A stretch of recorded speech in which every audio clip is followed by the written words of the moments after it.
Inside Story Uganda, real source of political updates.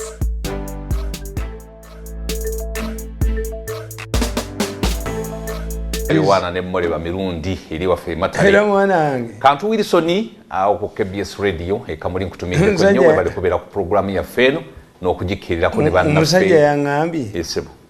Nti gwe toyina ludda. Okubeera yine oli mukira gwante. No ludda.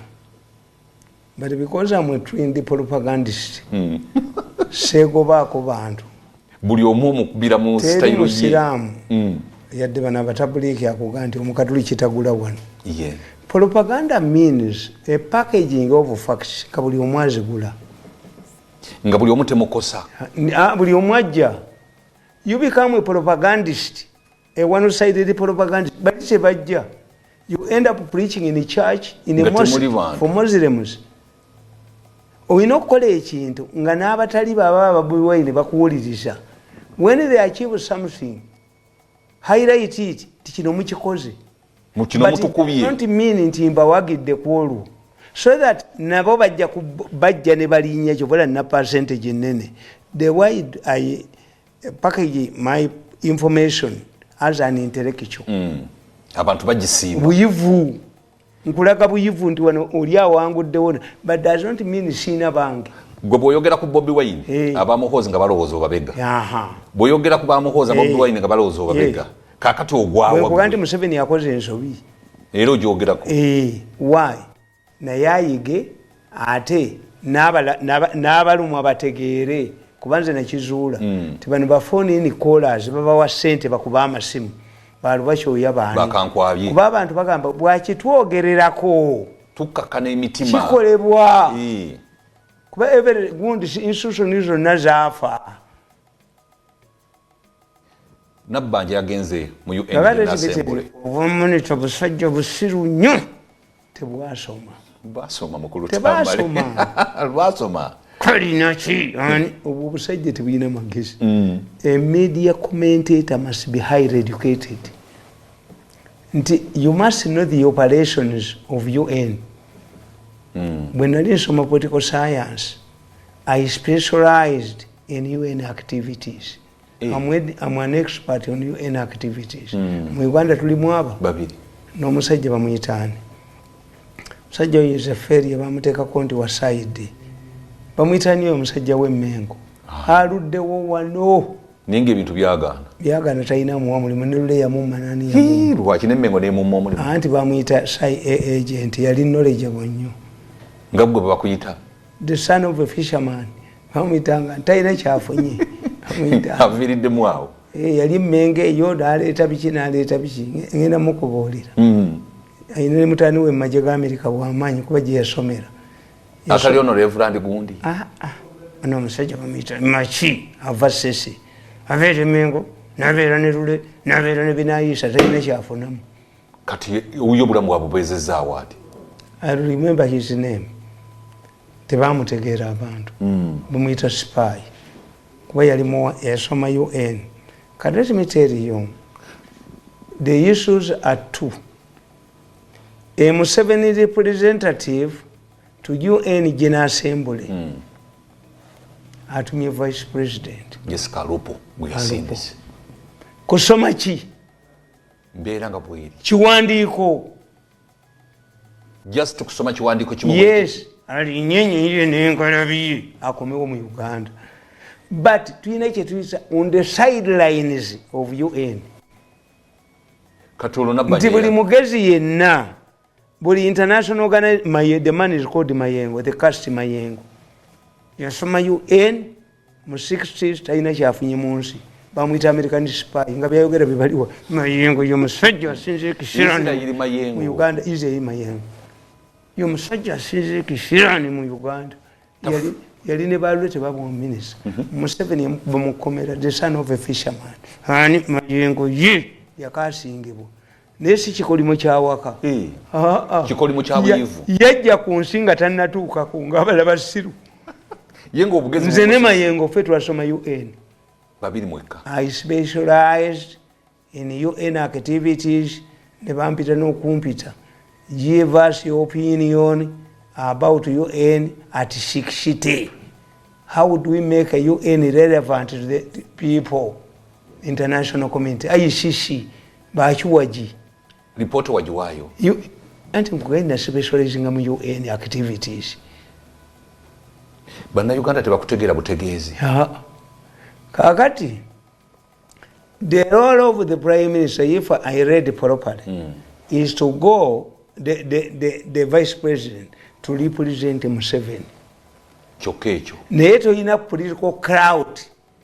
Abasajja bali babuuza timukonsoni ya Uganda Vice President is an exaggerated messenger of Museveni.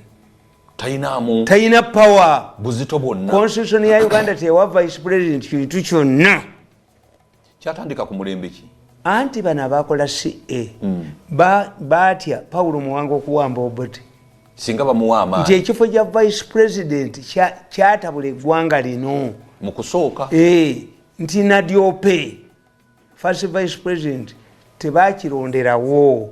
Obote yaleeta Muteesa as opposed to UPC opinions. Baali baagala Nadiope. Nadiope yayamba nnyo Obote. Nadiope yabagamba nti omwana wange ono Obote si Obote. Omwana wange Yobo Mulangira. Erinnya mulyogera bubi. Namusalala ngo.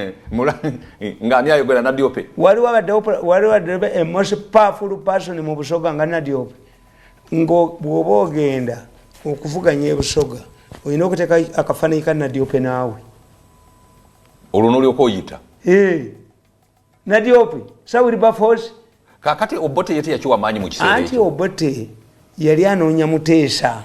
Nga gwayagala oba president. Kubanga constitution yali egamba traditional leader, omu ku traditional leader ba Uganda yanaaba ceremonial president. Abaganda ngo ceremonial bw'okyogera baba bataasoma embwa.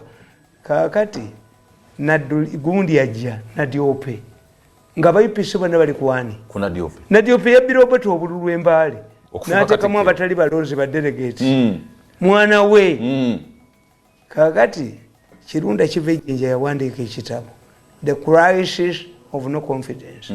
Yasanga Nadiope mu kkomera n'amubuuza, how do you feel that the Obote you helped has put you in prison? Sirabanga statement ya magezi nga ya Nadiope. Nadiope yaddamu atya? In politics, there is nobody who is tall enough to see the future. Nti bwe nali mbakolera nalowoozaako nti mmange bajja mukuba amagulu baganda omuyamba. Nalowoozaako nti wali wajja okunjooga nteeke munda buyozi ajjako pulogulaamu zange akanyuge ku kasasiro. Gwalowooza kubeera mu paradise yokka. Yes. Nadiope yakola statement etakolebwangako muntu mulala. Sigirabangako walala. Kakati Obote asoma Muteesa. Nti gwalonze ku bwaki kubanga the first president was elected in parliament. Ceremony. Nenga UPC ye influencing. Yo UPC yagalani. Nadiope Sawiri Bafosi. Ani aleeta olwo side. Ono Obote ayina skimu zize. Aleete Muteesa amugye mu Bwakabaka amukube. Amugyewo. Amugyewo. Nga threat ye. Ngono atujooga ennyo. Obote ekyamunyeeza. Baatambulanga abantu basatu. Andrew Cohen, governor, baali basabine okusaba teyasigalewo nga Governor General. Mu Uganda bwe yefuga esigale mu Bungereza. Overseer. Governor General abeera mu nsi efugibwa Queen, bati attained independent. Nga bana bemmenka bagwako banyonyola tebategeera. Governor bwe yamala nga okuyitawo Muteesa n'ayitawo. Mujewo emikeeka gyaffe mugijjewo. Obote tagirinnyako mukopi. But was the governor a member of the British royal family? No. Era Grace Bingira yagamba Obote tonyiiga naawe Muteesa muyiteko ewamwerango emikeeka bagijjewo ng'oyiseewo. Yo Obote yayagalanga naye ayite ku mikeeka. Lwaki? Mugujo obugwagwa bw'emmengo butransoma. Bagiterangawo kabaka waabwe. Obote mu parliament eyo inaugurating in parliament mu kifo ky'okwogera Nadiope yayogera Muteesa. When you read the answered, the brother of Obote Adeko Nichoni stood up. I'm not going to vote. Muteesa yamuitani. Muteesa yamuitani. Yamuvuma. Murujudde lw'abantu. Yagamba I cannot vote this man. Why? He was fighting Uganda's independence. Yamuvuma ekigambo kinene. But the people didn't know how could Obote's brother abuse Mutesa. Era Mutesa mu kitabo kyakugamba ti Obote twali tumumanyi. Twali tumumanyi. Obote mulijiko yagamba nti bwe ndikwata power nja kufufugaza ejjogo ly'Abaganda. In his book Mutesa admits Obote twali tumumanyi nti tatwagala. But when you compare the other people like Dechoni nga tulaba nti ate Obote kale kyogamba nti nno Abaganda babaliko empigo okuviira ddala emabega eyo yonna. Yali strategic. Museveni kyatakoze. Obote yalaba nga zigenda kubeera Uganda a highly developed Uganda and a lowly developed Uganda. Babaganda tubonoonera Abaganda tubasange bebagenda okufuna mu because they were the center of the colonial government. Ne bavuma abantu ngono bwavuma oyo omulenzi abajja n'endeeba abajja tebambala ndawira abajja tebakola. That was beba kiseka beba byogera twaliyanga nammwe baba wakolulagala so wani mwali muziina ngenda mu maaso agati Obote n'alangirira Obote bwa mentioninga Edward Mutesa bombi bonna baaliwo mu parliament anti babagamba buli tribe nationality nzikiza mu tribe. Tribe, when you do political science, tribe is society at infancy stage where kinship is very close, where they use rudimentary methods. That's why the Europeans put us in a category of tribes. We are not tribes. I don't believe we are nationalities. Uganda yawamu. Waliwo tribe infant stage. Waliwo a nationality. Waliwo a nation state. Mutambula. Kati ulolaba ku passport nga bako tribe. Gosiyoko. Lwaki bakiteeka ku passport yaffe? Anti bwasoma. Tribe gendo kisome kitegeeza. Me I have no tribe. Ebirongo to a nationality. Nyera bu tribe tutekawo Ugandans. Andi nkugambye bwe bajjuza your tribe. Ugandan. Tribe is abusive. Kakati Obote bw'abatega ng'anoonya Mutesa. Abantu bonna amawanga gonna except the Itesos. This is why I like the Itesos. Bo baagano kyeyinza. Abateso baagano okuteekawo kabaka ne bagaguya olo yikomeni. Tebaamuleeta yimoni. Abakiga baateekawo Lutakirwa. Yajja naye. Kangaga yasinga okusoma. Banoonya bwaki? Kozi yo Obote atezaani. Bunyolera leetaani. Era Obote bwe anti bo balina kingdoms. Obote bwe yagamba olwamulaba nga alayira nemanya mumaze. Kase yamujja mu lubiri n'amuleeta mu politics nti president afugibwa amateeka yali naye nga obusiru obuli emengo obusiru obuli emengo nga bubibunye naye Obote yayina akati Obote waliwo omusajja omugezi Obote yava Kenya ng'abadde mu politics w'e Kenya muluwo ne bamuleeta yajja mulegiko mu by election n'emikisa gye ne bamulonda n'ayitamu Obote was more experienced politician at that time. Yali avudde Kenya. Politics of Kenya nga wamaanyi nnyo but trade unions bato mu mboya yabaani. Obote is a Luo. Yes. Abajaluwo e Kenya baluwo. Bano abayuluba e Nigeria baluwo. Abaluwo bagezi nnyo bamawo baluwo. These are Luos. Mawu naye muluwo. Era kabaka waabwe gyali e Kenya. Bannange. Ono mulala. Abajaluwo basajja baalaninga politics before. Kati Obote ayingira Uganda. Kati Obote ajja mulegiko. Bamulonze okuva mu Northern. Ajja mulegiko ng'ayogera ennyenje ne zikola ki? Kuba yali afudde mu politics waawa. We Kenya ali ne Tom Mboya ne baani. Ajja atuuka mufu ababisi. Kyobola yabagamba nga mulegeko nti bwe ndikwata ku power nja kukuba ki tikuga nti gambubbi wamwe ng'alisanga ku mwoyo. That's a Muganda. Nobody should abuse you using beer. Beer encourages him. Bobi Wine obanja goba ki naye yavomitinze ebigodo mu muzikiti ne bamutegeera nti tayagala ba western. Twayinza kukwata ku power ng'agijja luddawo. Kyobula bano Bobi Wine lukwago bamuleese. Bobi Wine mukyala we mu Anti tamanyi. Louis Lubongo waliwo yamuwa akapapula nakuga nti mukazi we yagende mukazi we yegaane bakatambya adduke ne video kakati nkubulira ekisi Bobi Wine yagamba bwati waliwo kakiriki akali mu government akabakabya ngate nawe koyogerako kitabani kye kiwaddanga mwe bannadduli mwatuliza omugwira yaliwa bwajja. Nobody will give you power if you have a personal vendetta against a tribe, a nationality, especially those in power. You are finished. This is why Lukwago is coming. Arabic step gundi on. Yeah, Bobi Wine. Yes, and Lukwago is going to be more dangerous. Bobi Wine is also going to be more dangerous. Supported. Waliwamu limunda.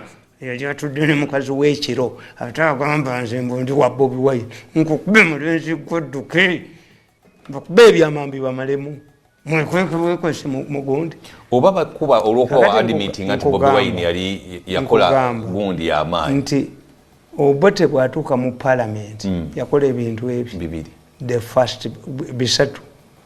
One, yalimba Kakonge had a master's degree from India. Ngobota amutya muyigirize. Namuga gobera secretary general coordinate kuba tugenda kolagana ne Buganda nja kuteeka mu bali nominated 10 nominated Museveni baba mujjako. UPC Robota akoze UPC. Teyamuwa.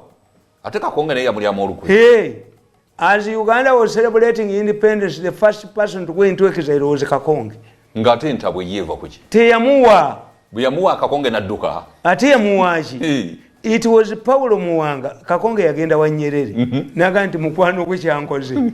Anziye mu politics. Ankubye bali. Yaleta n'abayindi. You read the Hansard. Obote be yaleta mu 10 nominated were Indians. It was Paulo Muwanga who surrendered his seat nacho wa Kakonge agende mu parliament. But Obote did not rest. Yakola ki yaleta kulesi bingira era Kakonge aveeko nadiope namuyamba okubba obululu embaale Kakonge nayisigalawo Obote nakuba nadiope anti yamuga Obote bw'aba asoma ye nadiope teyalina kibiina kya byabufuzi kye nadiope yali wamanyi nnyo Busoga Abaganda bateeka genda Kabaka yekka ne babujjayo nadiope naye yali Kabaka yekka Abasoga ne bateekawo Kyabazinga yenka Kyabazinga yenka nadiope muyajja Kabaka yekka Kyabazinga bakuba Buganda ne babukomyawo bono nga bwafuzi n'entwe zaabo bakitwala ne babuleeta ne Bujondo n'entwe zaabo n'entwe bane bamala mu ngate kibakubya ne babusigaza wano kyali kibakubya kugenda Busoga otwalako Kabaka yekka Busoga ate kibiina kyali kya Uganda yonna Busoga ne bakola Kyabazinga yenka ne bakuba obusajja bwa Kabaka yekka ne babukomyawo bono nga bwavula abo mbawagira obujozi bwabo ne babukomya ejokulya abo ne babukomyawo kati bamala ombajjayo kati Obote aba asoma muteesa nti kuba ceremonial president leaders gwe nnonze okubeera president wa Uganda mbuuza Katikkiro mu biseera bye yalina powers ezirona president anti nkubuulire constitution ya Uganda yakolebwa okwefuga kwakolebwa omuntu omu Grace Ibingira yakola constitution n'oluyimba lw'eggwanga si lwe lwali best no baluwa lwa UPC Ibingira single handedly olaba gundi flaga ya Uganda efaanana eya Germany except the placing of color Obote was an admirer of Hitler era wasenu Obote yali wasenu nga jawagira